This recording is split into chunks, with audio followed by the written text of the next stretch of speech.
16 জনের বিরুদ্ধে আমি মামলা করেছি। আমি শেখ হাসিনার ফাঁসি চাই, মৃত্যু না হোক পর্যন্ত ওরা ফাঁসিতে ঝুলিয়ে রাখা উচিত, ওরা ধৈর্য আইন না, ওরা ফাঁসি দেওয়া উচিত। আমি সবার কাছে আমি দোয়া চাই, আমার ছেলের বিচার চাই। আমার ছেলে হাফেজ হইতো, হাফেজ থেকে তাকে বঞ্চিত করা হয়েছে, আমি তার বিচার চাই। স্বৈরাচার মুক্ত হয়েছে ঠিকই, কিন্তু স্বৈরাচারের দোষর এখনো বাংলাদেশ থেকে মুক্ত হয় নাই।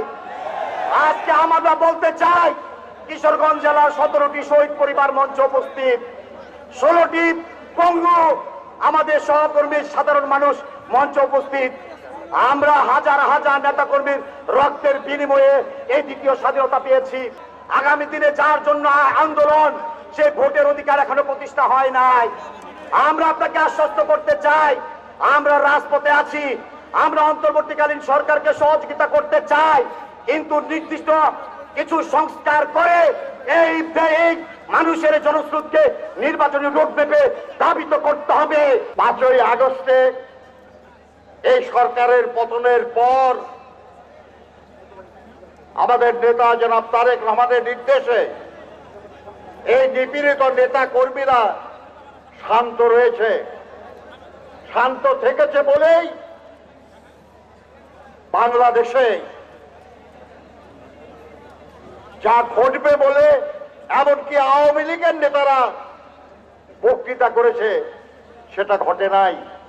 আমরা গণতন্ত্রে বিশ্বাস করি, আমরা মানুষের অধিকারে বিশ্বাস করি,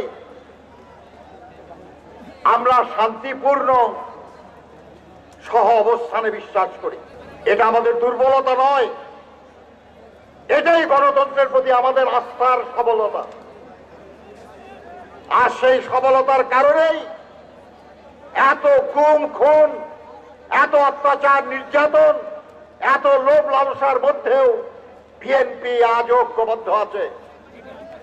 আজও তারা দেশনেত্রী বেগম খালেদা জিয়া এবং দেশনায়ক তারেক রহমানের নেতৃত্বে ঐক্যবদ্ধ আছে।